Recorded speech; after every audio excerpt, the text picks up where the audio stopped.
वक्रतुंड महाकाय सूर्यकोटि समप्रभा निर्विघ्नं कुरु मे देव सर्वकार्येषु सर्वदा। गुरुर्ब्रह्मा गुरुर्विष्णु गुरुर्देवो महेश्वरा। गुरु साक्षात् परब्रह्म तस्मै श्री गुरवे नमः। रविराज प्रदान सदैव करी, रविराज प्रदान सदैव करी। शशि शीतलता नित देते रही, रविराज प्रदान सदैव करी। शशि शीतलता नित देते रही। क्षिति नांदन आंदन का सुख दें, बोध बोध विवेक बढ़ाते रहें। क्षिति नांदन आंदन का सुख दें, बोध बोधि विवेक बढ़ाते रहें। गुरु गौरवशाली बनामि सदा, गुरु गौरवशाली बनामि सदा। भृगुभोग सुदेव्य दिलाते रहें, भृगुभोग सुदेव्य दिलाते रहें। शनि राहु सुखों से भरे घर को, शनि राहु सुखों से भरे घर को। और केतु ध्वजा फहराते रहें, और केतु ध्वजा फहराते रहें। हरि ब्रह्मा महेश सुरेश सदा, हरि ब्रह्मा महेश सुरेश सदा। नित मंगल काज कराते रहें, नित मंगल काज कराते रहें। नमस्कार। दिव्य ज्योतिष परामर्श केंद्र में आप सभी लोगों का स्वागत है। मित्रों, जैसा कि आप लोग देख रहे हैं, आप लोग जानते हैं, पिछले कई दिनों से लगातार मैं विभिन्न लग्नों की चर्चा परिचर्चा आपके बीच में कर रहा हूं। मेरा विषय है कि आप यदि अमुक लग्न के हैं तो आपके लिए कौन सा रत्न धारण करना उपयुक्त है, या फिर आपको कौन सा उपाय करना श्रेयस्कर होगा। हमारी जो चर्चा है वो किसी भी लग्न में लग्नेश, पंचमेश और नवमेश को लेकर के है कि आप किसी भी लग्न के हैं तो कौन सा रत्न धारण करेंगे, या फिर अपने इन योग कारक ग्रहों को शुभ और बली करने के लिए किस प्रकार के उपाय करेंगे। अपनी इस चर्चा के दौरान अभी तक हमने मेष से लेकर के कुंभ लग्न तक की चर्चा कर लिया है। मेष लग्न, वृषभ लग्न, मिथुन लग्न, कर्क लग्न, सिंह लग्न, कन्या लग्न, तुला लग्न, वृश्चिक लग्न, धनु लग्न, मकर लग्न और कुंभ लग्न।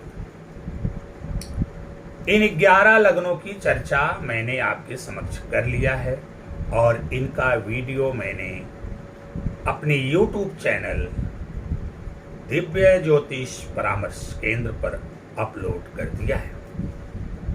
यदि आप लोग नए हैं हमारे चैनल से नहीं जुड़े हैं तो आप सभी लोगों से हमारा निवेदन है कि आप मेरे YouTube चैनल दिव्य ज्योतिष परामर्श केंद्र को सब्सक्राइब करें, बेल आइकॉन का बटन दबाएं और जा करके वहां पर विभिन्न लग्नों पर आधारित जो परिचर्चा हमने किया है, जो उपाय हमने बताया है, उन उपायों को करें। ये तय मान करके चलिए कि जो कुछ भी वीडियो बना करके हमने डाला हुआ है या जो भी उपाय हमने आपको बताए हैं वो बड़े ही अद्भुत चमत्कारिक हैं। अगर आपने मेरे उन वीडियोस को देख करके जो उपाय उसमें बताए गए हैं अक्षरशः करने का प्रयास किया, मेरी बातों का अनुसरण किया, तो ये तय मान करके चलिए कि आपके जीवन में चल रही या आने वाली जो भी समस्या, परेशानी, बाधा, रोग, रिपु, ऋण इत्यादि हैं, सबका शमन होगा। आपके जीवन में सुख, समृद्धि, खुशहाली आएगी एवं सफलता के मार्ग प्रशस्त होंगे।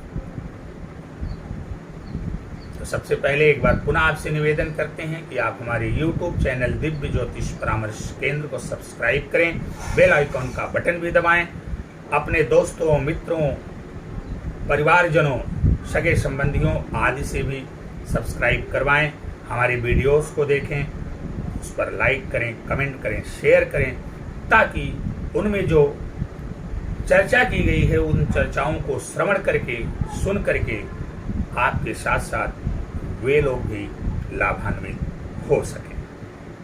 तो मित्रों, जैसा कि हमने कहा, इस समय हमारी जो परिचर्चा है वह विभिन्न लग्नों पर आधारित परिचर्चा है कि आप फला लग्न के हैं, अमुक लग्न के हैं, तो आपके लिए कौन सा रत्न उपयुक्त है या फिर कौन सा उपाय श्रेयस्कर होगा। आप जानते हैं, जब रत्नों के धारण करने की बात होती है या किसी भी कुंडली के कारक, योग कारक ग्रहों की बात की जाती है तो लग्नेश की बात की जाती है, पंचमेश की बात की जाती है और भाग्येश की बात की जाती है। कल मैंने जब कुंभ लग्न की चर्चा किया था तो मैंने उसमें ये बताने का प्रयास किया था कि आखिर किसी भी कुंडली में लग्नेश, पंचमेश, नवमेश को ही योग कारक क्यों माना गया, इन्हीं के उपायों को करने के लिए विशेष बल क्यों दिया गया या इन्हीं के रत्नों को धारण करने की सलाह क्यों दी गई। आप कुंभ लग्न के वाले वीडियो में इस बात को समझने का प्रयास कर सकते हैं। वैसे हमने निर्णय लिया है कि एक इसी ही विषय पर, इसी सब्जेक्ट पर, इसी टॉपिक पर लग्नेश, पंचमेश और नवमेश का हमारे जीवन से क्या संबंध है, हम इसके लिए एक अलग से वीडियो बना करके अपलोड करेंगे और आपको समझाने और बताने का प्रयास करेंगे कि हमारे जीवन में लग्नेश, पंचमेश और नवमेश महत्वपूर्ण क्यों होता है, आखिर क्यों हमारा पूरा जीवन इन्हीं के इर्द गिर्द घूमता रहता है और इन्हीं के अनुसार हमारा जीवन चलता है। इसके संदर्भ में वीडियो बना करके हम डालने का प्रयास करेंगे। तो जैसा कि हमने कहा, अभी तक हमने मेष से लेकर के कुंभ लग्न तक की चर्चा कर लिया है और आज आपके समक्ष हम उपस्थित हुए हैं मीन लग्न के बारे में चर्चा करने के लिए। 12वीं राशि मीन राशि। आज हम मीन लग्न के बारे में चर्चा करेंगे कि अगर आप मीन लग्न के जातक हैं तो आपके लिए कौन सा रत्न श्रेष्ठ है या फिर आपके लिए कौन सा उपाय करना बेहतर होगा। आप अपने योग कारक ग्रहों को कैसे शुभ और बली और मजबूत करेंगे, इस पर हम परिचर्चा आपसे करने वाले हैं। लेकिन उससे पहले कि हम अपनी बात को आगे बढ़ाएं, विषय पर आएं और आपको बताना प्रारंभ करें, सबसे पहले हमारे लिए ये जान लेना आवश्यक है कि हम यह निर्धारण कैसे करेंगे कि हम किस लग्न के हैं। तो मित्रों, जब हम किसी कुंडली का निर्माण करते हैं, जब उसका चार्ट तैयार करते हैं तो उसमें कुल 12 खाने बनाए जाते हैं, जिन्हें हम 12 भाव भी कहते हैं, 12 घर भी कहते हैं। अब उसमें आपको ये देखना है कि जो पहला खाना है उस पहले खाने में कौन सी राशि पड़ी हुई है। उसी राशि के आधार पर आपके लग्न का निर्धारण हो जाएगा और उसी राशि के राशिश के आधार पर आपके लग्नेश का निर्धारण हो जाएगा। इसके बाद जब पंचमेश की बात होगी तो पंचम भाव को देखिए, लग्न से पांचवा, पंचम भाव में देखिए वहां पर कौन सी राशि पड़ी है। उस राशि का जो मालिक होगा, जो स्वामी होगा, वो आपका पंचमेश होगा। फिर लग्न से ही गिनना शुरू करिए, 9 स्थान आगे जाइए और वहां पर देखिए 9वें स्थान में कौन सी राशि पड़ी है। तो जो 9वें स्थान में राशि होगी उसका जो स्वामी होगा वो आपका नवमेश होगा। तो अब आप कैसे तय करेंगे कि आपकी मीन लग्न है? तो जब आप चार्ट देखेंगे, कुंडली देखेंगे, तो उसमें जो पहला घर होगा उसमें राशियों के क्रम के 12वें नंबर की राशि, जिसे हम मीन राशि कहते हैं, वो मीन राशि यानी 12 नंबर लिखा होगा। तो अगर आपके कुंडली के प्रथम भाव में 12 नंबर लिखा हो, पहली बात प्रथम भाव लग्न है और उसमें अगर 12 नंबर लिखा हुआ है तो ये 12वें क्रम पे मीन राशि होती है। इसका मतलब आपकी कुंडली मीन लग्न की है। तो आशा करते हैं आप समझ गए होंगे कि आप किस लग्न के हैं। आप इसका तय कर लेंगे कि हम कौन से लग्न के हैं। आप अपनी कुंडली खोलेंगे, उसका चार्ट खोलेंगे और उसमें देखेंगे कि जो पहला खाना बना हुआ है उस पहले खाने में कौन सी राशि बैठी हुई है। जो राशि होगी वही आपका लग्न होगा। तो मीन लग्न वालों के लिए पहले घर में राशियों के क्रम की 12वीं राशि होती है, जो मीन राशि होती है, और इसलिए आपकी लग्न जो होती है वो मीन लग्न होगी। अब आपकी कुंडली मीन लग्न की कुंडली है। तो सवाल ये उठता है कि अब लग्नेश आपके कौन है? तो जो मीन लग्न होती है, मीन राशि का जो स्वामी होते हैं वो देवगुरु बृहस्पति होते हैं। अर्थात देवगुरु बृहस्पति आपके लग्नेश हो गए। तो मीन लग्न वालों के लिए देवगुरु बृहस्पति लग्नेश। अब आप समझ गए कि आपकी लग्न क्या है और आपके लग्नेश कौन है। इससे पहले कि हम इस चर्चा को विस्तार प्रदान करें, आइए थोड़ा सा मीन राशि के बारे में समझने का प्रयास करते हैं और मीन लग्न के व्यक्तियों के व्यक्तित्व के संदर्भ में जानने का प्रयास करते हैं। तो मीन राशि राशियों के क्रम में 12वें नंबर पर आती है। मछली के आकार इसको दिया गया है। ये जल तत्व की राशि है और इस लग्न के जो जातक होते हैं वो औसतन कम लंबाई के होते हैं, थोड़े नाटे कद के होते हैं, बहुत मेहनती होते हैं, परिश्रमी होते हैं, उदार होते हैं, सरल होते हैं, सहृदय होते हैं।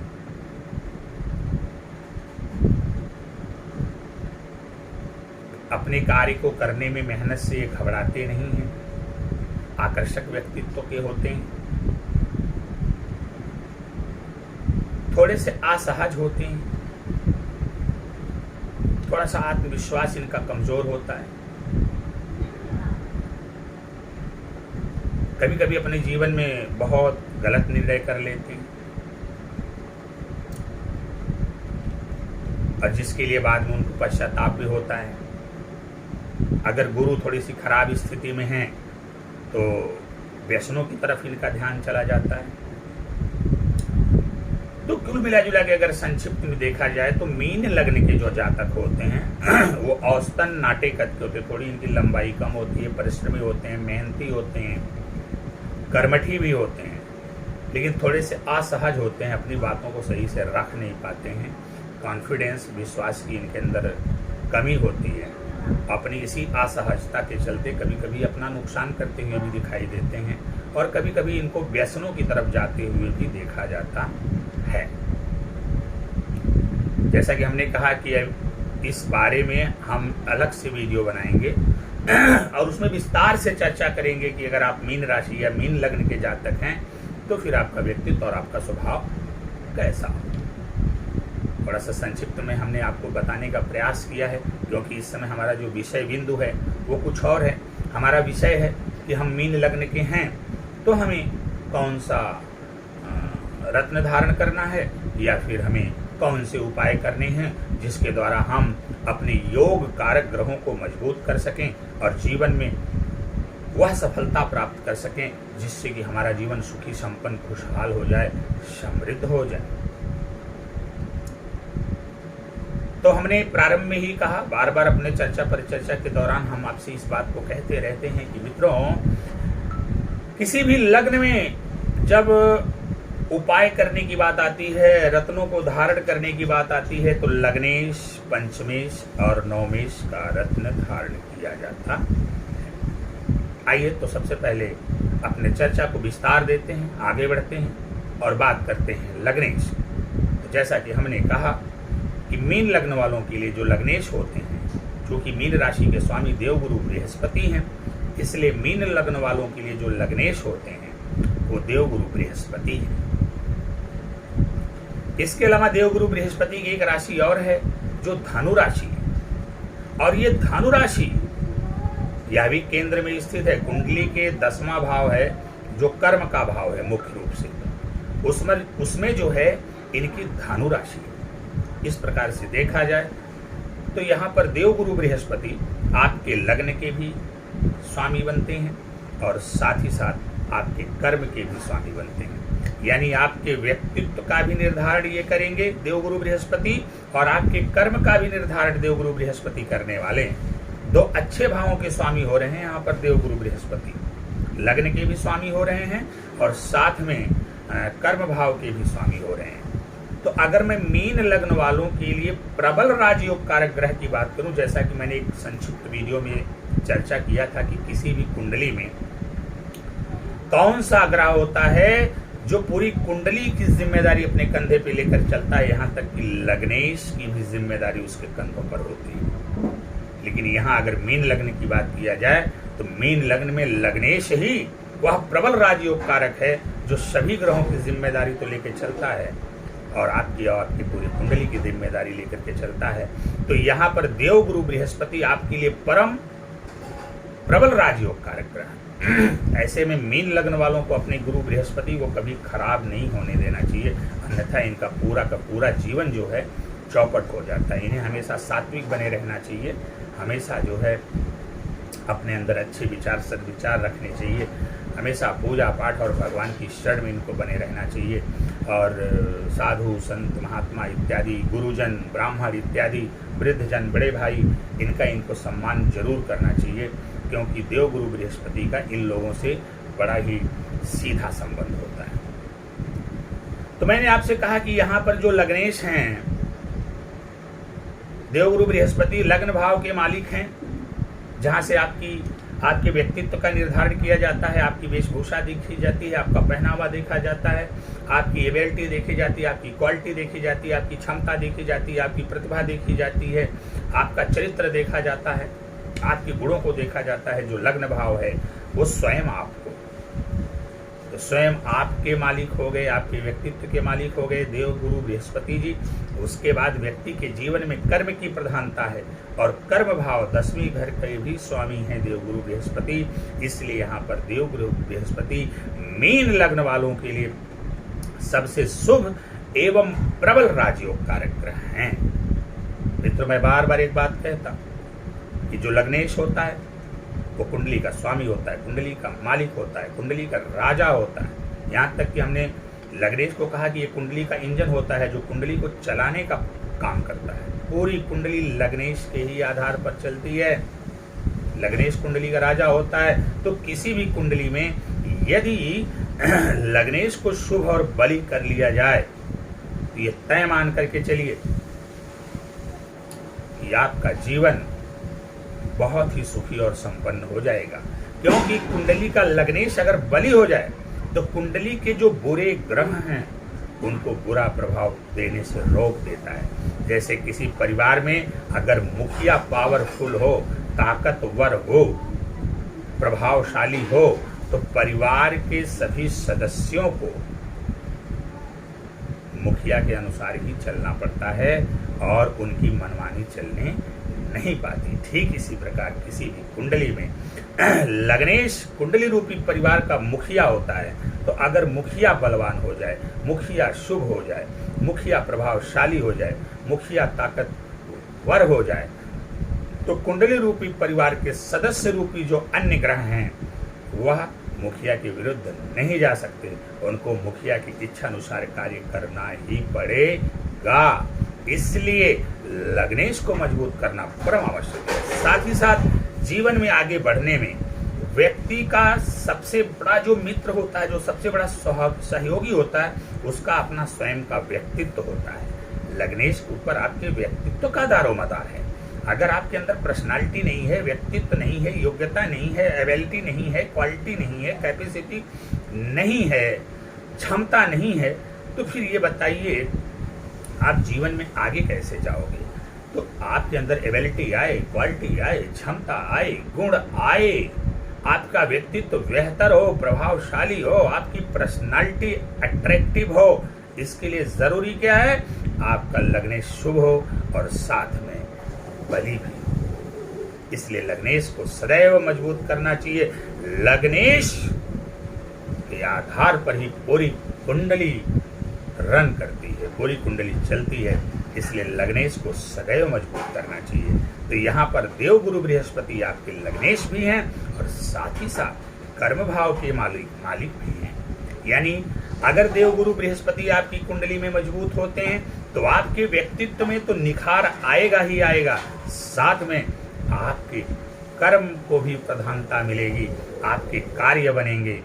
आपको जीवन में जो भी करना चाहेंगे, जिस भी डिपार्टमेंट में, जिस भी विभाग में आप जाना चाहेंगे, गुरु बृहस्पति वहाँ लेकर जाने का काम करेंगे। वैसे देवगुरु बृहस्पति आकार में सबसे बड़े ग्रह हैं, तो ये वृद्धि के कारक हैं, बड़प्पन के कारक हैं। तो आप कोई भी छोटा मोटा जो भी बिजनेस व्यापार अगर शुरू करेंगे और आपके लग्नेश मीन लग्न में आप हैं और आपके लग्नेश बली हैं, तो वह काम आपका विस्तार लेगा, बहुत आगे निकल जाएंगे आप, आसमान की बुलंदी पर आप जाएंगे, आप फर्श से अर्श तक की यात्रा तय करेंगे। इसलिए आपको चाहिए कि आप अपने लग्नेश देवगुरु बृहस्पति को मजबूत करें। अब मजबूत कैसे करेंगे आप? अब आप किसी अच्छे ज्योतिषी से परामर्श लेंगे और परामर्श लेने के बाद आप ये देखेंगे कि उनकी स्थिति क्या है। सबसे पहले मैं बात रत्नों की करूंगा। तो रत्नों को धारण करते समय आपको किसी अच्छे ज्योतिषी से परामर्श लेकर के देवगुरु बृहस्पति की स्थिति को देखना होगा कि किस स्थिति में है। शुभ भाव में है, केंद्र में है, त्रिकोण में है, छठवें, आठवें, 12वें को छोड़ करके यदि किसी भी भाव में है तो आप उनके रत्न पुखराज को आंख मूंद करके धारण कर लीजिए। बस ध्यान रखिए वो नीच के नहीं होने चाहिए। देवगुरु बृहस्पति आपके लग्नेश हैं, आप बहुत ही प्रभावशाली हैं। यदि आपने अपने देवगुरु बृहस्पति को शुभ और मजबूत किया हुआ है तो मैंने आपसे कहा कि देवगुरु बृहस्पति छठे 12वें को छोड़ करके या नीच के नहीं हैं और कुंडली के किसी भी भाव में व्यवस्थित हैं, अवस्थित हैं, स्थित हैं, तो आप आंख मूंद करके इनके रत्न पुखराज को धारण करिए। और शुभ भाव में हैं, शुभ भाव में होने के बावजूद भी वो अस्त हैं, मृत हैं, वृद्ध हैं और आप मीन लग्न के जातक हैं और आज तक आपने लग्नेश के रत्न देवगुरु बृहस्पति के रत्न पुखराज को अगर नहीं धारण किया है तो ये मान के चलिए आप अपने जीवन की इतनी बड़ी गलती कर रहे हैं कि जिसके लिए आपको बाद में बहुत ज्यादा पछताना पड़ेगा। अगर पूर्ण बली हैं और आपने रत्न नहीं धारण किया है तो चल सकता है, कोई बात नहीं, बलाबल में ठीक। लेकिन अगर अस्तमृत और वृद्ध हैं और उसके बाद भी आपने उनके रत्न को नहीं धारण किया है तो ये आपकी जीवन की बहुत बड़ी भूल है और निश्चित रूप से आप संघर्ष कर रहे हैं। नाना प्रकार के संघर्ष, नाना प्रकार की समस्याएं, परेशानियां, बाधाएं, रोग, रेप, ऋण इत्यादि आपको परेशान कर रहे हैं। घर का निर्माण नहीं हो रहा, परिवार में कलह की स्थितियां हों, बड़े भाई से विवाद की स्थितियां हों, परिवार में पेट के रोगियों की संख्या बहुत ज्यादा होगी आपकी, कोई न कोई समस्या पेट जनित हमेशा परिवार में उत्पन्न रहे, आप स्वयं ही पीड़ित रहेंगे पेट की बीमारी से।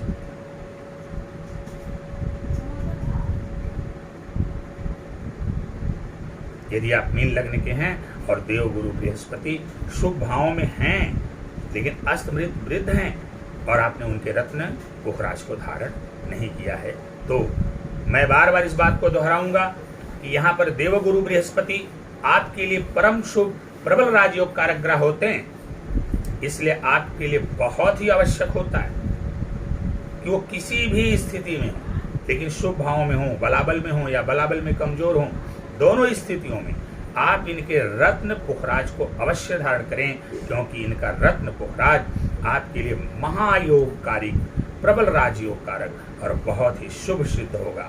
जैसे ही आप पुखराज धारण करेंगे, आपके जीवन में चल रही आने वाली जितनी भी समस्याएं, परेशानियां, बाधाएं, रोग, रिपु, ऋण इत्यादि हैं, सबका शमन होगा। आपका जीवन सुख, संपन्नता, खुशहाली, समृद्धि से भर जाएगा। सफलता के मार्ग प्रशस्त होंगे। आपको नौकरी नहीं लग रही है, नौकरी लगेगी। नौकरी में प्रमोशन रुका हुआ है, प्रमोशन भी होगा। आप बिजनेस और व्यापार अच्छे से नहीं कर पा रहे हो, बिजनेस व्यापार में आपकी वृद्धि होगी। आप व्यापार करना चाहते हो, व्यापार खोलना चाहते हो, व्यवस्था नहीं बन पा रही, व्यापार की व्यवस्था बनेगी।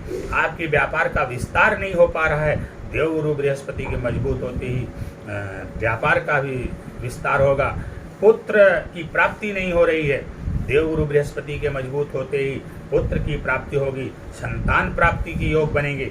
साथ ही साथ पति के भी कारक होते हैं। आपके जीवन में पति का प्रेम नहीं मिल पा रहा है, पति से विवाद की स्थितियां बनी हुई हैं, कोर्ट केस कचहरी इत्यादि तक के झमेले आ गए हैं, तलाक तक की नौबत आ गई है। अगर ये सारी स्थितियां बनी हुई हैं आपके जीवन में, तो आप आंख मूंद करके यदि देवगुरु बृहस्पति शुभ स्थिति में हैं, चाहे बलाबल में हैं या बलहीन हैं, आप इनके रत्न पुखराज को अवश्य धारण करें और अपने आप को सात्विक बना करके रखें।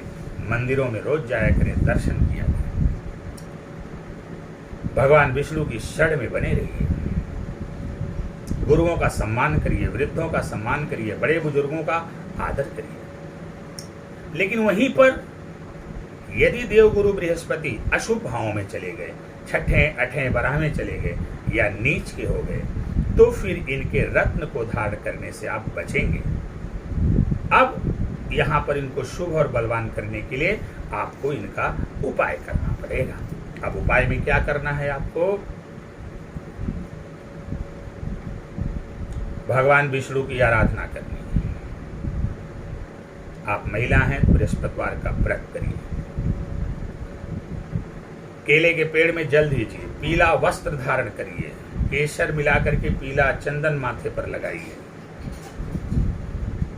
ओम ब्रीम बृहस्पतये नमः का 1 माला प्रतिदिन जाप करिए, जल में 1 चुटकी हल्दी डाल करके स्नान करिए, प्रत्येक दिन मंदिर में मत्था टेकिए, विष्णु सहस्त्र नाम का पाठ करिए, साधु संतों महात्माओं का सम्मान करिए, आदर करिए, पुजारियों का सम्मान करिए, आदर करिए, ब्राह्मणों का सम्मान करिए, आदर करिए, उन्हें दान दीजिए, उपहार दीजिए, बड़े भाई की कदर करिए, उसके आज्ञा का पालन करिए, अपने विचारों को पवित्र और शुचितापूर्ण बना करके रखिए, विषय वासना से दूर रहिए, व्यसनों से दूर रहिए। यदि इस प्रकार से आप उपाय करते हैं, अशुभ भावों की में स्थित होने पर, नीच के स्थित होने पर और शुभ भावों में स्थित होने पर आप उनके रत्न को धारण कर लेते हैं, तो ये तय मान करके चलिए आपके जीवन में चल रही या आने वाली जो भी समस्याएं, परेशानियां, बाधाएं, रोग, रिप, ऋण इत्यादि हैं, उनका शमन होगा। आपके जीवन में सुख, समृद्धि, खुशहाली आएगी, सफलता के मार्ग प्रशस्त होंगे, आपको नौकरी लगेगी, नौकरी के योग बनेंगे। अगर किसी कारण से आपका विवाह बार बार कट जा रहा है, विवाह में विलंब हो रहा है, विवाह के योग बनेंगे, आपका विवाह होगा। अगर वैवाहिक जीवन पति पत्नी में तालमेल नहीं है, वैवाहिक जीवन डिस्टर्ब है, कोर्ट कचहरी केस के चक्कर चल रहे हैं और तलाक तक की नौबतियां आ गई हैं, देवगुरु बृहस्पति अपने लग्नेश को आप मजबूत करिए, आपको इन समस्याओं से छुटकारा मिलेगा। पति और पत्नी के बीच सामंजस्य की स्थापना होगी, इन झमेलों से आप निकलेंगे, आपका बिजनेस व्यापार में विस्तार होगा, धनागमन होगा, परिवार में मंगल कृत्य होंगे। कुल मिलाजुला के संक्षेप में कहें, आपको नौकरी लगेगी, आपके ज्ञान में वृद्धि होगी, संतान सुख की प्राप्ति होगी, कुल मिला जुला के अगर संक्षेप में कहें तो हम इतना कहेंगे कि जैसे ही आप मीन लग्न के हैं और जैसे ही आपने अपने मीन लग्न में लगने इस देवगुरु बृहस्पति को मजबूत कर लिया तो ये तय मान करके चलिए 100% अकाट्य सत्य है, इसे दुनिया में कोई बदल नहीं सकता। यदि आपने देवगुरु बृहस्पति को मजबूत कर लिया, ये तय मान कर चलिए आपके जीवन में चल रही आने वाली जितनी भी समस्याएं, परेशानियां, बाधाएं, रोग, रीप, ऋण इत्यादि हैं, सबका शमन होगा। आपका जीवन सुख, समृद्धि, खुशहाली एवं सफलता के मार्ग पर अग्रसर होगा और आप समाज में प्रतिष्ठित व्यक्ति समझे जाएंगे, सम्मानित व्यक्ति समझे जाएंगे। लोग आपका आदर करेंगे, आपको प्यार देंगे, आपको सम्मान देंगे, आपकी इज्जत करेंगे। आशा करते हैं हमारी इस वीडियो को देखने के बाद आप यदि मीन लग्न के हैं तो अपने लग्नेश बृहस्पति को, देवगुरु बृहस्पति को शुभ स्थिति में होने पर अच्छे ज्योतिषी से परामर्श लेकर के उनके रत्न पुखराज को धारण करके, अशुभ स्थिति में होने पर, बुरे भावों में होने पर या नीच के होने पर, जैसा कि मैंने आपको बताया, उनके उपाय करके, आप गाय को केला भी खिलाएंगे उपाय के दौरान, तो उनके उपाय करके आपने यदि देवगुरु बृहस्पति को मजबूत कर लिया और करेंगे, और ऐसा करके आप अपने जीवन को सुखी, समृद्ध और खुशहाल बनाएंगे, सफलता के मार्ग पर अग्रसर हों। आशा करते हैं कि हमारा वीडियो देखने के बाद हमारी बातों का श्रवण करके अक्षरशः पालन करते हुए आप अपने जीवन को मेरी बातों के अनुसार उपायों को कर करके सुख, समृद्ध, खुशहाल एवं संपन्न बनाने का प्रयास करें। देवगुरु बृहस्पति आपका कल्याण करें। आइए अब बात करते हैं अगले योग कारक ग्रह पंचमेश। वैसे कुंडली में जितने भी भाव होते हैं,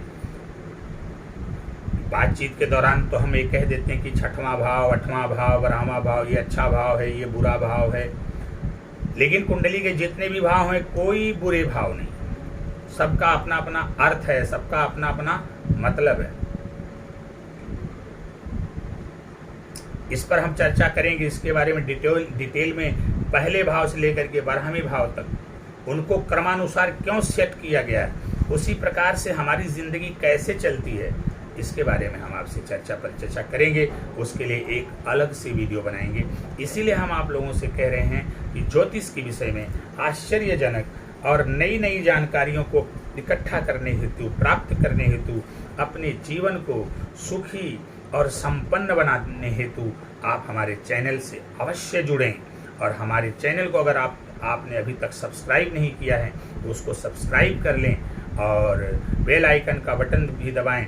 हमारे वीडियो पर लाइक करें, कमेंट करें, शेयर करें, ताकि हमारी ये बातें, जो एक अद्भुत और चमत्कारिक उपाय हम आप लोगों के बीच बताने का प्रयास कर रहे हैं, सभी लोगों तक पहुंच सकें और सब लोग उससे लाभान्वित हो सकें।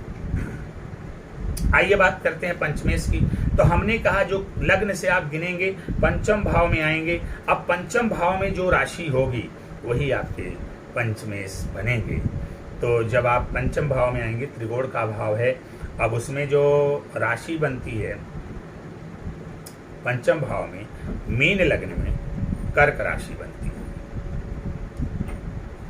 तो कर्क राशि के जो स्वामी हो गए वो आपके लग्नेश हो गए, क्षमा करिएगा, कर्क राशि के जो स्वामी हो गए, चूंकि पंचम भाव में कर्क राशि है तो कर्क राशि के जो स्वामी हो गए वो आपके पंचमेश हो गए। अब कर्क राशि राशियों के क्रम में चौथे नंबर की राशि है और इसके जो राशिस हैं वो चंद्रमा है। तो अब आपके पंचमेश कौन हो गए? चंद्रदेव हो गए। चंद्रमा आपके पंचमेश हो गए। चंद्रमा के अधिपति देवता कौन है? भगवान शिव जी। आपके इष्ट देव हो गए भगवान शिव जी। चंद्रमा यहाँ आपके लिए बड़े ही शुभ, अति योगकारी ग्रह है। तो यहाँ पर आपको पंचमेश को भी बलवान करने का प्रयास करना चाहिए, क्योंकि चंद्रमा मन का कारक होता है। मैंने एक अलग से वीडियो बना करके डाला हुआ है कि कुंडली किसी भी लग्न की हो, लेकिन सबसे पहले चंद्रमा का उपाय कर लेना चाहिए। जब तक आप चंद्रमा का उपाय नहीं करेंगे तब तक और उपाय नहीं कर पाएंगे, क्योंकि जब तक आपके मन पर नियंत्रण नहीं होगा तब तक कोई भी कार्य संभव ही नहीं हो सकता। कार्य में सफलता हेतु मन का एकाग्रचित होना जरूरी है। और चंद्रमा मन के कारक है। चंद्रमा का स्वभाव चंचलता है। चंद्रमा प्रतिदिन घटते बढ़ते रहते। उसी प्रकार अगर चंद्रमा स्थिति ठीक स्थिति में नहीं रहते हैं तो हमारा मन भी जो है स्थिर नहीं रहता। इसलिए मैंने कहा लग्न कोई भी हो, उपाय सबसे पहले चंद्रमा का करिए। चंद्रमा आपका सही हो जाएगा तो जब मन आपके वश में हो जाएगा तो फिर बहुत सारी बातें आप बड़े आसानी से कर ले जाएंगे। तो चंद्रमा को उपाय करना चाहिए। और चूंकि आप मीन लग्न के हैं और मीन लग्न में चंद्रमा पंचमेश हो गए, योग कारक हो गए, ज्ञान के मालिक हो गए, संतान के मालिक हो गए। अब यहाँ पर चंद्रमा आपके इष्ट देव के प्रतिनिधि हो गए। आपके इष्ट देव यहाँ पर भगवान शंकर जी बनते हैं। ऐसे में आपको चाहिए कि आप भगवान भोलेनाथ की शरण में बने रहें। सबसे पहले तो आप यही करें। और दूसरी चीज बात कि अब आप किसी अच्छे ज्योतिषी से परामर्श लीजिए और चंद्रमा की स्थिति को देखिए। यदि चंद्रमा शुभ भावों में है, केंद्र में है, त्रिकोण में है, छठे अठे बराहमी को छोड़ करके किसी भी भाव में है और बलाबल में कमी है, अस्त हैं, मृत हैं, वृद्ध हैं, तो आप इनके रत्न मोती को धारण करिए। एक ही भाव के स्वामी होते हैं, चंद्रमा आपके पंचमेश हैं, तो आप मोती को अवश्य धारण करिए। बलाबल में भी हो तो भी आप मोती धारण कर लीजिए। दोनों स्थितियों में आपके लिए लाभप्रद है। ऐसा नहीं केवल निर्बल होने की अवस्था में ही आप मोती धारण करिए। अगर आप मीन लग्न के हैं तो 100% मैं आपसे कहूंगा कि आप आंख मूंद करके किसी अच्छे ज्योतिषी से परामर्श लेकर के चंद्रमा के रत्न मोती को अवश्य धारण करें। इससे आपके मन में एकाग्रता आएगी, मन में स्थिरता आएगी, आत्मविश्वास की वृद्धि होगी, आपका स्वास्थ्य अच्छा होगा, आपका मन अच्छी बातों में लगेगा, आप डिप्रेशन से बाहर निकलेंगे। तो बहुत सारे काम करने के मन होंगे, बहुत सारे काम करने की इच्छाएं जागृत होंगी और आपके इष्ट देव का साथ भी आपको मिलेगा। तो आप पंचम भाव को मजबूत करिए, पंचमेश को मजबूत करिए, चंद्रमा को बल प्रदान करिए। शुभ भाव में स्थित हैं तो आप इनके रत्न को अवश्य धारण करिए।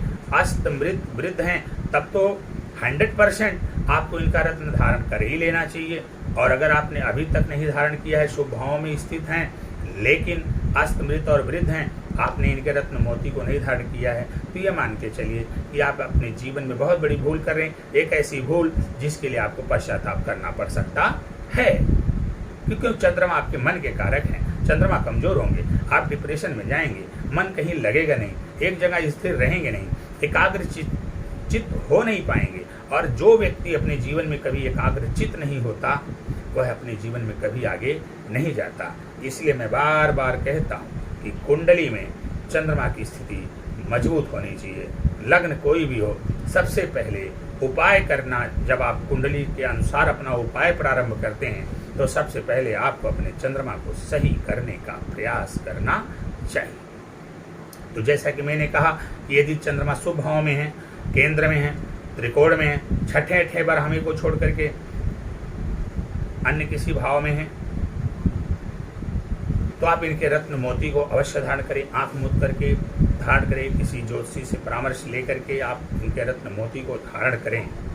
नीच के ना हो, छठे अठे बराहमे ना हो। लेकिन अगर नीच के हो जाते हैं, छठे अठे बराहमे हो जाते हैं और पाप कर्तरी में फंस जाते हैं, पाप पीड़ित हो जाते हैं, तो ऐसी स्थिति में आप इनके रत्न को धारण करने से बचिए और फिर आप उपाय करिए, जप करिए, दान करिए, पूजा करिए, पाठ करिए, कर्म करिए, सत्कर्म करिए। इसके द्वारा आप अपने चंद्रमा को शुभ और बलवान करने का प्रयास करेंगे। तो इसके लिए सबसे पहले आप जो है ओम सोम सोमाय नमः एक माला प्रतिदिन जाप करिए।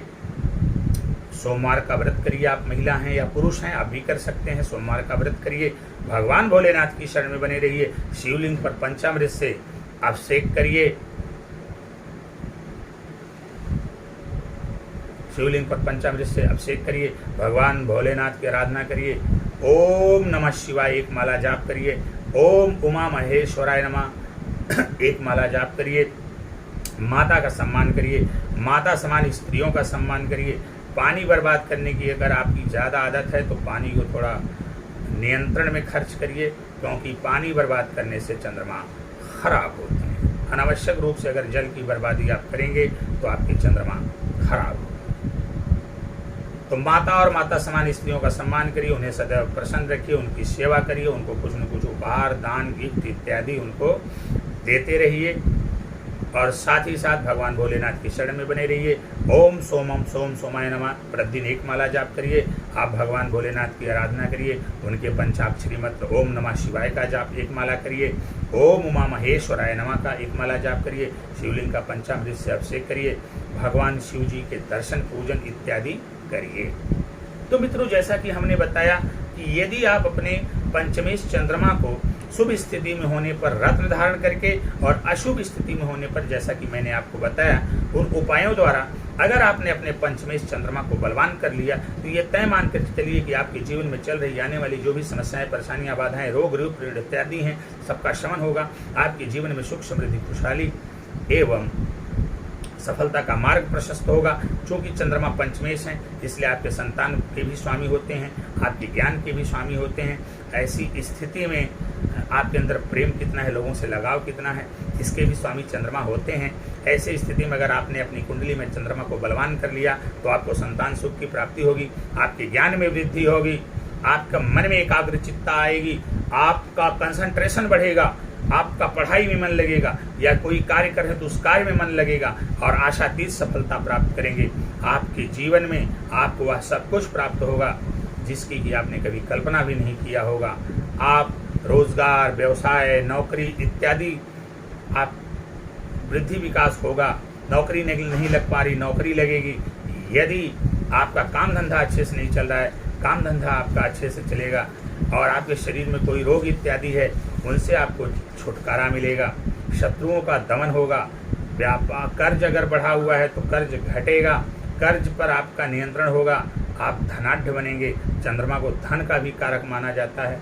तो बहुत सारी चीज़ें ऐसी हैं जिनको कि पंचमेश को मजबूत करने से आप लाभान्वित होने वाले हैं। तो अपने पंचमेश को मजबूत जरूर करिए। मैं एक बात और कहता हूँ, अगर पंचमेश पीड़ित हो जाता है तो उस घर के पितर दुखी रहते हैं। तो जब कभी भी आप देखिए कि हमारी कुंडली में पंचमेश पीड़ित है तो ये मान करके चलिए कि आपके पितर बहुत दुखी हैं। तो चूंकि यहाँ पर पंचमेश कौन है? चंद्रमा है। और अगर चंद्रमा पीड़ित अवस्था में है या चंद्रमा बुरे भाव में है तो ये तो तय मान के चलिए कि आपके घर में जो पितर हैं वो बहुत ही दुखी हैं और बहुत ही परेशान हैं। ऐसे में आपको अपने पितरों के लिए श्राद्ध इत्यादि या दान पुण्य इत्यादि, इसके बारे में हम चर्चा करने वाले हैं। हम इस विषय पर एक वीडियो बनाएंगे कि पंचमेश से पितृ क्यों हैं, तो भाग्येश से भगवान या देवता क्यों, और लग्नेश से स्वयं आप क्यों। आत्मा, परमात्मा और दिवंगत आत्मा, इन तीनों का क्या रिलेशन है, इसके संदर्भ में चर्चा पर चर्चा भविष्य में मैं एक अलग से वीडियो बना करके आपसे करने वाला हूँ। तो मित्रों, मैं आशा करता हूं कि मेरे वीडियो को सुनने के बाद, मेरी बातों को सुनने के बाद, मेरी बातों को अक्षरशः पालन करते हुए, मेरी बातों का अनुसरण करते हुए आप अपने पंचमेश चंद्रमा को बलवान शुभ करने का प्रयास करेंगे। यदि शुभ भाव में स्थित हैं तो उनके रत्नों को धारण करेंगे। यदि अशुभ भाव में हैं तो फिर जैसा कि हमने आपको बताया, आप ऐसा उपाय करेंगे। यदि आप ऐसा करके अपने पंचमेश चंद्रमा को बलि करेंगे तो ये अकाट्य सत्य है और तय मान कर चलिए आपके जीवन में आने वाली जो भी समस्याएं, परेशानियां, बाधाएं, रोग पीड़ा इत्यादि हैं, सबका शमन होगा। आपका जीवन सुख, समृद्धि, खुशहाली एवं सफलता के मार्ग पर अग्रसर होगा। तो ये तो बात रही पंचमेश की। आइए बात करते हैं अगले योग कारक ग्रह भाग्येश यानी नवमेश। तो अगर आप मीन लग्न के हैं तो मीन लग्न से पहले भाव से अगर 9 भाव आगे गिना जाए तो 9वां भाव जो होगा उसमें आपको 8 नंबर लिखा हुआ मिलेगा। यानी 9वां भाव में वृश्चिक राशि है। वृश्चिक राशि के स्वामी होते हैं, वृश्चिक राशि के राशिश होते हैं मंगल। तो यहाँ पर आपके नवमेश कौन हो गए? मंगल हो गए। आपके भाग्येश कौन हो गए? मंगल हो गए। लेकिन इनकी एक राशि और है, मेष राशि, और इनकी मूल राशि जो है वो धन भाव में है, यानी धनेश भी हो गई है। अब आप सोचिए मंगल यहाँ पर कितने महत्वपूर्ण होने जा रहे हैं। भाग्य के भी मालिक और धन के भी मालिक, दोनों भावों के स्वामी हो गए। तो मंगल भी आपके लिए यहाँ पे विशिष्ट राजयोग कारक ग्रह बन जाते हैं। अब आपको मंगल की स्थिति को देखना है। मंगल क्या है? मंगल साहस है, मंगल ऊर्जा है, मंगल पावर है, मंगल क्षमता है, मंगल किसी भी कार्य को करने की प्रेरणा है। और अगर मंगल खराब हो जाए तो सब इसी के निगेटिव हो जाएगा। आप साहसविहीन हो जाएंगे, आप धैर्य विहीन हो जाएंगे, आप अपने आप को अशक्त और कमजोर महसूस करेंगे, किसी काम में मन नहीं लगेगा, खून में खराबी आएगी, आपके अंदर खून की कमी हो जाएगी। खैर, इन सारे विषयों पर तो मैं अलग से चर्चा करूंगा। अभी चूंकि बात रत्न और उपायों की चल रही है और योग कारक ग्रहों के संदर्भ में चल रही है, अभी आगे मैं ऐसा वीडियो बनाने वाला हूं जिसमें बताऊंगा कि कौन सा ग्रह किस घर में बैठ करके क्या फल देता है, उसका फल कथन क्या है। एक नॉर्मली मैं ऐसे बताऊंगा काल पुरुष की कुंडली से, उसके बाद फिर मैं अलग अलग लग्नों में एक एक ग्रहों की 12 भावों में क्या स्थितियां होती हैं और हमें कौन सा परिणाम देते हैं, उसकी भी चर्चा हम आपके बीच में करेंगे। साथ ही महादशाओं की भी चर्चा करेंगे। बहुत सारे विषय हैं जिन पर हम आपसे चर्चा करेंगे और आपको अद्भुत और नायाब और चमत्कृत करने वाली जानकारियां देंगे। इसलिए हमारा आपसे निवेदन है कि आप हमारे YouTube चैनल दिव्य ज्योतिष परामर्श केंद्र को अगर अभी तक सब्सक्राइब नहीं किए हैं तो उसको सब्सक्राइब करें, बेल आइकन का बटन दबाएं, अपने मित्रों से भी सब्सक्राइब करवाएं, अन्य लोगों से भी सब्सक्राइब करवाएं और हमारे वीडियो को लाइक, कमेंट, शेयर भी करें ताकि ज़्यादा से ज़्यादा लोगों तक हमारी बातें पहुंच सके और आपके साथ साथ वो लोग भी लाभान्वित हो सकें। यह आपके द्वारा किया गया एक बहुत बड़ा सहयोग होगा, केवल हमारे लिए नहीं, उन लोगों के लिए भी जो अपने जीवन में समस्याओं में फंसे हुए हैं। मैं बार बार एक बात कहता हूं कि कर्म करने से कार्य की सिद्धि हो जाती है। आप कोई कर्म कर रहे हैं, आप मेहनत कर रहे हैं, पैसा कमा रहे हैं, आपने व्यवस्था तो बना लिया, लेकिन वो व्यवस्था आगे अच्छे से चलेगी कि नहीं चलेगी। आपने देखा होगा जीवन में बहुत सारे लोग बहुत मेहनत करते हैं और बहुत बड़ा एम्पायर खड़ा कर लेते हैं, लेकिन बहुत दिनों तक टिकता नहीं है, बर्बाद हो जाता, नष्ट हो जाता है। उसके पीछे कारण है कि कर्म ने तो उनको उनका कार्य सिद्ध करवा दिया, लेकिन वो कार्य में वृद्धि होगी इसके लिए भाग्य का साथ होना जरूरी है। इसलिए मैं बार बार कहता हूं कि कर्म द्वारा तो कार्य सिद्ध किया जा सकता है, लेकिन उसमें वृद्धि, विकास और उसको प्रतिष्ठित नहीं किया जा सकता। उसके लिए आपके पास भाग्य का होना बहुत ही आवश्यक होता है। ऐसे में भाग्येश का बलि होना, शुभ होना नितांत आवश्यक होता है। तो भाग्येश आपके लिए बड़े ही महत्वपूर्ण होते हैं। भाग्येश ही वह ग्रह हैं जो आपको एक विशिष्टता प्रदान करते हैं, आपको एक ऊंचाई प्रदान करते हैं। तो आशा है कि आप भाग्येश मंगल को मेरे बताए हुए रास्ते पर चल करके शुभ और बलवान करने का प्रयास करेंगे। तो चूंकि मंगल यहाँ पर आपके भाग्येश भी हो गए, धनेश भी हो गए, आपके वाणी के भी मालिक हो गए, परिवार के भी मालिक हो गए, कुटुंब के भी मालिक हो गए, भाग्य भाव, धर्म भाव को देख ही रहे हैं। अब इसको कैसे किया जाता, भाग्येश को कैसे मजबूत करेंगे? तो भाग्येश को मजबूत करने के लिए आपको सत्कर्मों से जुड़ना पड़ेगा। तो सबसे पहले आप ये देखिए मंगल ग्रह की स्थिति क्या है। मंगल ग्रह यदि शुभ भाव में हो, छठे अठे बराहवें के छोड़ करके केंद्र में हो, त्रिकोण में या किसी अन्य भाव में हो, बस छठे अठे बराहवें नहीं होने चाहिए, नीच के नहीं होने चाहिए, तो आप इनके रत्न मूगा को अवश्य धारण करें, आपको मूगा लाभ पहुंचाएगा। लेकिन शुभ भाव में हैं और बलवान हैं, बलाबल में ठीक हैं, तो फिर मैं मना करूंगा कि आप मंगल के रत्न मूगा को मत धारण करिए। हालांकि कोई नुकसान नहीं पहुंचाने वाले हैं क्योंकि आपके लिए अच्छे हैं, राजयोग कारक ग्रह हैं, लेकिन अगर मंगल बलवान है तो फिर मंगल को और पावर देने की जरूरत नहीं है, क्योंकि ये ऊर्जा के कारक है, ये साहस के कारक है। तो बहुत ज्यादा बलवान करने के बाद, बलवान स्थिति में होने के बावजूद भी और उनको पावर देना मुझे नहीं लगता कि कहीं से भी श्रेष्ठ है। तो इसलिए अगर मंगल शुभ भाव में स्थित हैं, नीच के नहीं हैं, अस्त हैं, मृत हैं, वृद्ध हैं, बलाबल में कमजोर हैं, तो किसी अच्छे ज्योतिषी से परामर्श लेकर के आप इनके रत्न मूगा को अवश्य धारण कर लें। परंतु वहीं पर यदि मंगल अशुभ भाव में है, छठे हैं, अठे हैं, बराहवें हैं, नीच के हो गए हैं, पाप कर्तरी में फंसे हुए हैं, अशुभ हो गए हैं, तो फिर आप इनका रत्न धारण करने से बचें और फिर इनका उपाय करें। अब उपाय में क्या करना है आपको? यदि आप पुरुष हैं तो हनुमान जी की आराधना करिए, हनुमान जी का व्रत करिए, ओम क्राम क्रीम क्रौं सा भौमाय नमः का एक माला जाप करिए, हनुमान जी का दर्शन पूजन करिए, हनुमान चालीसा का पाठ करिए, हनुमान जी को प्रत्येक मंगलवार को चोला चढ़ाइए। और यदि आप महिला हैं तो भगवान कार्तिकेय की आराधना करिए, उनके दर्शन पूजन करिए, उनका व्रत करिए। साथ ही साथ आप मंदिरों में मशहूर का भी दान करिए और छोटे भाई का सम्मान करिए, अपने मित्रों का आदर करिए। इस तरह से आप मंगल को बलवान कर सकते हैं। आप गाय को मसूर की दाल भी खिला सकते हैं, उसको भिगो करके मसूर की दाल खिलाइए। इस तरह से अगर आप करेंगे तो आपका मंगल शुभ और बलवान होगा। तो यदि मंगल कुंडली के शुभ भाव में स्थित हैं, बलाबल में कमजोर हैं, आप इनके रत्न को धारण कर लीजिए। और यदि अशुभ हो गए हैं, पाप पीड़ित हो गए हैं, पाप कर्तरी में हो गए हैं, नीच के हो गए हैं, छठे अठे बराहमें हैं, तो फिर इनके रत्न को धारण करने से बच करके जैसा कि मैंने आपको उपाय बताया वह उपाय करिए। यदि आप ऐसा करेंगे और अपने भाग्येश और धनेश मंगल को मजबूत करेंगे तो ये मान के चलिए आपके भाग्य में वृद्धि होगी और साथ ही साथ आपके धन में वृद्धि होगी। आप धनवान हो जाएंगे और आप भाग्यवान हो जाएंगे।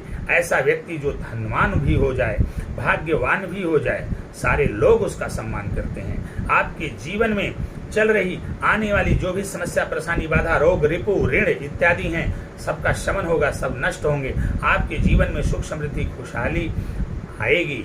आपका वृद्धि विकास होगा, सफलता का मार्ग प्रशस्त होगा। और आप जानते हैं मंगल कर्ज के भी कारक होते हैं। तो यदि आप कर्ज के बोझ तले दबे हैं तो ये मान के चलिए मंगल को बलवान करते ही आपका कर्ज उतरने लगेगा और आप धनवान होते चले जाएंगे। पुत्र नहीं प्राप्त हो रहा है, पुत्र की प्राप्ति होगी, साहस की वृद्धि होगी और विश्वास में वृद्धि होगी। आपका ब्लड अच्छा होगा, आपके अंदर पॉजिटिव ऊर्जा का संचार होगा। नौकरी में बाधा है, नौकरी नहीं लग पा रही है, 1-2 नंबरों से आपका रिजल्ट रुक जा रहा है, आपको नौकरी लगेगी। आपका नौकरी में प्रमोशन नहीं हो रहा है तो नौकरी में प्रमोशन होगा। मित्रों का, भाइयों का सहयोग प्राप्त होगा आपको। साथ ही आपका बिजनेस, व्यापार उच्च कोटि का हो जाएगा। आपको व्यापार करने की योग मिलेंगे। वैवाहिक कार्य संपन्न होगा। विवाह में विलंब है तो उसमें जल्दी आएगी, विवाह के जल्दी योग बनेंगे। साथ ही राजनीति के क्षेत्र में, सरकारी क्षेत्र में भी आपको सफलता अवश्य प्राप्त होगी। कुल मिलाजुला के संक्षेप में कहें तो भाग्य अगर बली हो जाए तो भगवान की अनुकंपा प्राप्त हो जाती है। और जब किसी भी व्यक्ति पर भगवान की अनुकंपा प्राप्त हो जाती है तो उस व्यक्ति को जीवन में ऊंचाई और बुलंदी पर जाने से कोई रोक नहीं सकता। तो आशा करते हैं कि आप हमारी बातों को श्रवण करने के बाद, मेरी बातों को सुन करके, मेरी बातों का अक्षरशः पालन करते, अनुसरण करते हुए अपने भाग्येश मंगल को बलवान करने का प्रयास करेंगे। यदि शुभ स्थिति में है तो उनके रत्न को धारण करेंगे किसी अच्छे ज्योतिषी से परामर्श लेकर के। यदि अशुभ स्थिति में है, बुरे भाव में है, तो जैसा हमने बताया आप उसका उपाय करेंगे। मित्रों, यदि आपने ऐसा कर लिया तो ये तय मान के चलिए आपका जीवन सुख, समृद्धि, खुशहाली और संपन्नता के मार्ग पर अग्रसर हो जाएगा। सफलता के नए नए द्वार खुलेंगे और आप नए नए आयाम स्थापित करेंगे। प्रिय मित्रों, तो इस प्रकार आज हमने बात किया मीन लग्न की। हमने लग्नेश से लेकर के भाग्येश तक की बात किया, किस प्रकार से आपको इनके रत्नों को धारण करना है या किस प्रकार से आपको इनके उपायों को करना है। यदि आपने इनके रत्नों को धारण करके इनको बलवान किया या उपायों को करके आपने इनको शुभ और बलवान किया तो आप ये तय मान के चलिए कि आपके जीवन में चल रही आने वाली सभी समस्याएं, परेशानियां, बाधाएं, रोग, रिप, ऋण इत्यादि दूर होंगे। आपका जीवन सुख, समृद्धि, खुशहाली एवं सफलता के मार्ग पर अग्रसर होगा। रोजगार के अवसर बनेंगे, व्यापार में वृद्धि होगी। आपके घर से कर्ज और बीमारियां खत्म होंगी। आकस्मिक जो दुर्घटनाएं होती हैं वो समाप्त होंगी। कोई भी अप्रत्याशित घटना आपके घर में नहीं घटेगी। आगजनी इत्यादि की घटना पर नियंत्रण होगा। आपका वैवाहिक जीवन सुखमय होगा। पुत्र सुख की प्राप्ति होगी, संतति सुख की प्राप्ति होगी। कुल मिलाजुला के संक्षेप में कहूँ तो आप जीवन में प्रतिष्ठित हो जाएंगे और समाज में आप सम्मानित व्यक्ति समझे जाएंगे। सरकार का सहयोग मिलेगा और आप जीवन में बहुत आगे जाएंगे। आशा करते हैं कि आप हमारे वीडियोस को देखने के बाद हमारे चैनल को लोगों से सब्सक्राइब भी करेंगे, स्वयं भी सब्सक्राइब करेंगे, बेल आइकन का बटन भी दबाएंगे, साथ ही हमारे वीडियोस पर लाइक, कमेंट और शेयर भी करेंगे, ताकि आपके साथ साथ जो दूसरे लोग हैं वह भी लाभान्वित हो सकें और इसका लाभ उठा सकें। आशा करते हैं आप ऐसा जरूर करेंगे और हमारा आपसे निवेदन भी है। आज हमने मीन लग्न की चर्चा किया, तो अब मेष से लेकर के मीन लग्न तक की हमने पूरी चर्चा कर लिया है और हमने आपको बता दिया है कि किसमें कौन सा रत्न धारण करना है या किस लग्न में कौन सा उपाय करना है जो आपके लिए श्रेष्ठ सिद्ध होने वाला है। आशा करते हैं कि आप हमारी बातों का अनुसरण और पालन करते हुए अपने जीवन को सुख, समृद्धि, खुशहाली, सफलता के मार्ग पर अग्रसर करेंगे, अपने जीवन को सुखी और संपन्न बनाएंगे, समाज में प्रतिष्ठित होंगे और साथ ही साथ हमारे YouTube चैनल को सब्सक्राइब करेंगे भी, करवाएंगे भी, वीडियो पर लाइक, कमेंट और शेयर भी करेंगे। इन्हीं बातों के साथ कि कल एक नए विषय पर हम आपके समक्ष उपस्थित होंगे। हम आपसे विदा ले रहे हैं। भगवान भोलेनाथ की कृपा आप पर बनी रहे, आपका जीवन सुखी, संपन्न, खुशहाल और मंगलमय बना रहे, परिवार में एकता, सामंजस्य और ममता बनी रहे, दुलार बना रहे, स्नेह बना रहे, वात्सल्य बना रहे। इन्हीं शुभकामनाओं के साथ मैं आपसे विदा लेता हूँ। फिर मिलेंगे। नमस्कार।